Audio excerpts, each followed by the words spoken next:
And so when people ask me, would I ever run?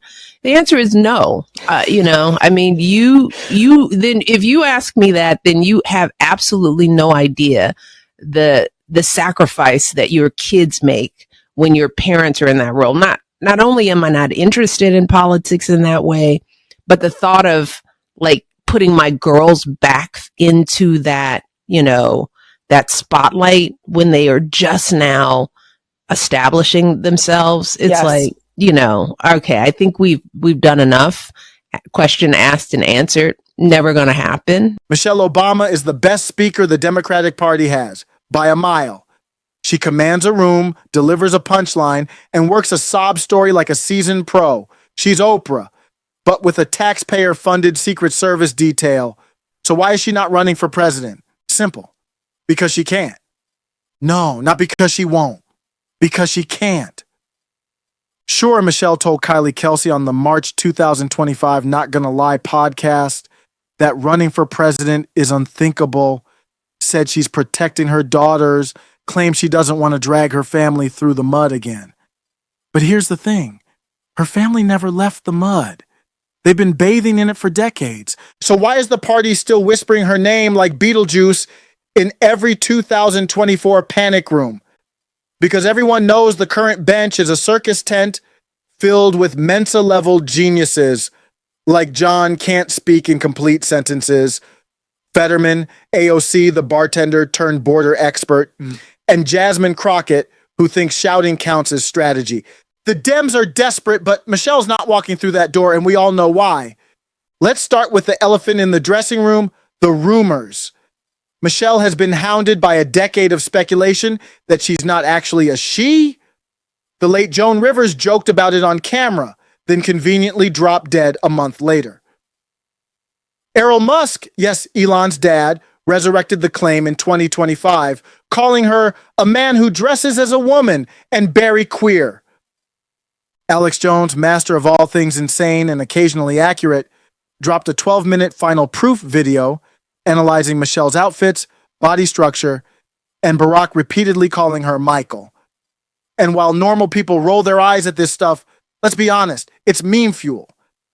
Every time Michelle walks across a stage, someone is slowing down the footage looking for a bulge. It's gross, it's stupid, and it's exactly why she'll never run, right? The girls, the same Sasha and Malia Obama, whose very existence is a favorite target of conspiracy forums and meme lords. The theory? They're not actually Michelle and Barry's biological daughters. That honor allegedly goes to the Obamas' longtime pals, Dr. Anita Blanchard and her husband Martin Nesbitt. It's been claimed the Obamas borrowed the girls, possibly because Michelle, if you believe the rumors, couldn't give birth. The girls are reportedly their godparents, or their actual parents, depending on how far down the rabbit hole you go.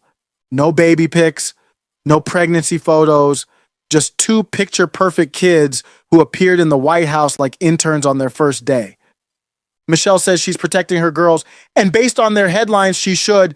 Malia's been caught vaping, dancing half-naked at festivals, and using a new Hollywood name, Malia Ann, to quietly distance herself from the family brand while trying to make it as a filmmaker. Sasha went viral for ditching college decorum, dressing like a Kardashian side character, and allegedly being deeply unimpressed with her dad's lecturing, caught mocking him on Snapchat like a normal Gen Z brat. And let's not forget Michelle's bizarre decision to discuss their BMIs in public. Yes, she talked about their weight while pushing her anti-obesity campaign. Critics rightly torched her for publicly discussing her kids' health like a wellness influencer with boundary issues.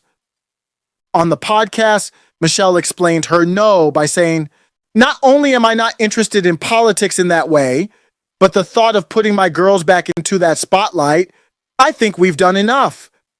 She hammered it home with question asked and answered. Never gonna happen.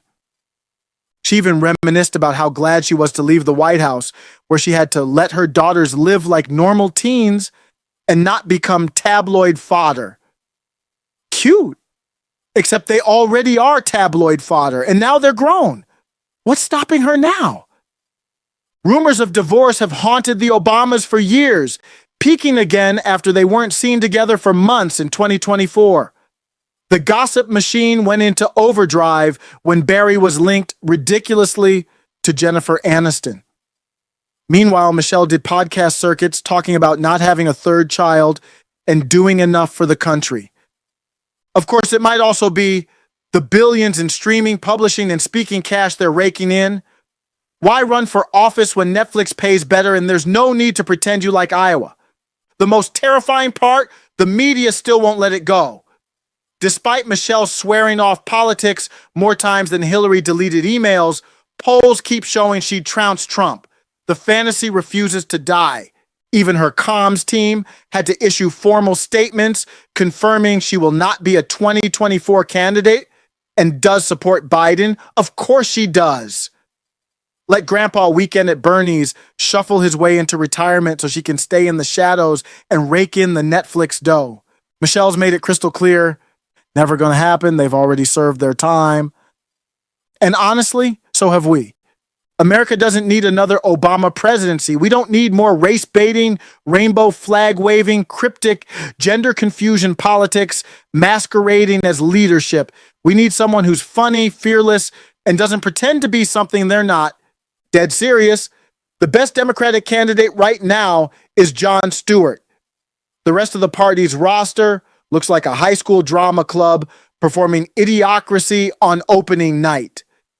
But if you're still holding out hope for Michelle 2028, ask yourself, are you really ready for another 8 years of groin zoom-ins, parentage speculation, and children turned props? Didn't think so. Leave a comment if you agree the Obamas already did enough damage, or if you're just wondering what percent of Columbia University has to be Jewish before it counts as inclusive again. Seriously, someone ask at Secretary Kennedy. I'll wait.